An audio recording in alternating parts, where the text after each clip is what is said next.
Welcome back, everyone. I want to start this video by formally introducing myself.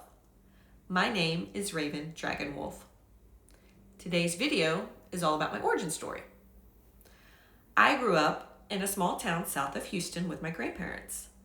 They were not religious, so I didn't have to go to church on Sundays like every other kid my age, and I am always thankful for that. Because even at an early age, I've always believed in magic and dragons, unicorns, angels, spirits, pretty much everything that you can't see physically, I believe in. I mean, still believe in Santa Claus, the Tooth Fairy, and the Easter Bunny. My mom would take me to metaphysical shops in Houston, which at the time there was only so many, but we would look at tarot decks and crystals and all kinds of divination tools, and I always loved going to those shops. I would read any and everything paranormal that I could get my hands on. I watched every movie and TV show that was focused on ghosts and the paranormal. I mean, who didn't love Robert Stack and Unsolved Mysteries? That show had everything: crime, ghosts, angels, UFOs. My all-time favorite movie was Poltergeist. And it goes without saying, my favorite holiday was and still is Halloween. So I can say honestly and without a doubt that I was born spiritual. But as I became a teenager and a young adult going through high school and college, life was lifing, and I gave my attention to other things. The spiritual part of me got shoved in the closet while I focused on working and doing all the things that society said I should be doing at the time.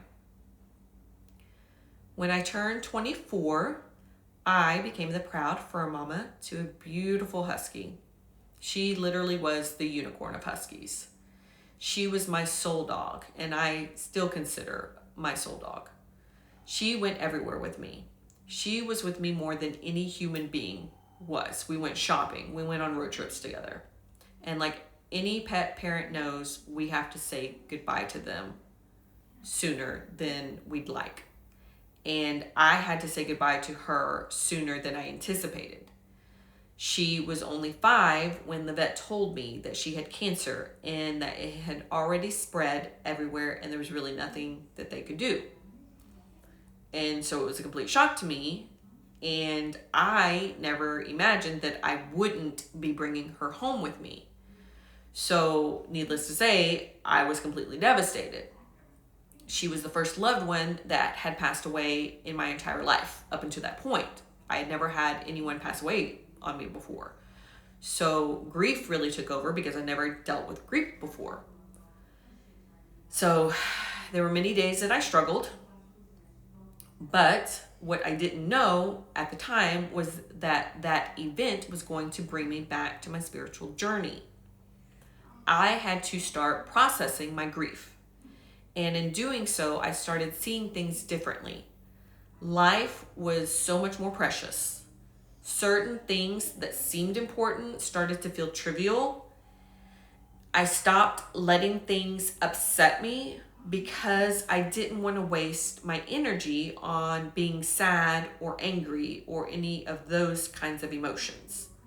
I started living my life the way my pup would have wanted me to live. I started doing things for her and because of her.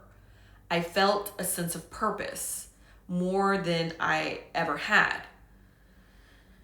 So, months after her passing, I met the man that was going to be my husband.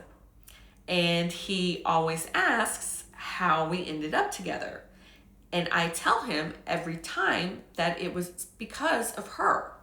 She brought us together. I truly believe she has guided me ever since and is part of my team in spirit right now.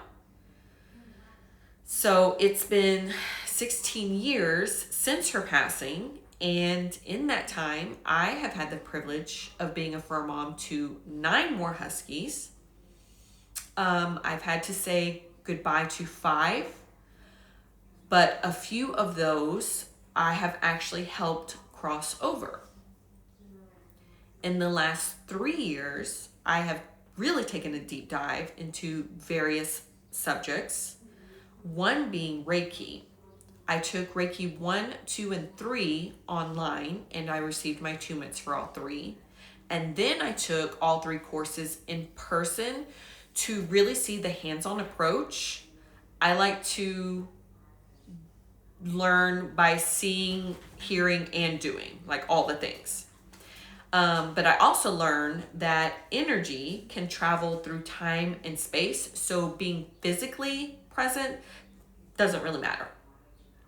I have taken online courses with Kyle Gray, Diana Cooper, Activations with JJ, and the Center of Excellence. Not to mention many classes in person at various local shops. I really hope the information that I have learned and will be sharing on my channel helps others feel that they're not alone, that the experiences they have had are real, that they get a sense of validation. So I can't wait to start jumping in on various topics. I have so many already planned out. Plus, I'll take you guys on various trips with me. The first being May 15 through 16. My husband and I will be going to Pennhurst State School and Hospital, also known as Pennhurst Asylum. They are having their annual Pennhurst Paracon. So we will be doing an overnight investigation on Friday. We are so excited about it. I can't wait. I don't know what's going to happen. I know there's going to be obviously a lot of other people, so we may or may not get the evidence we want, but it's still going to be exciting nonetheless.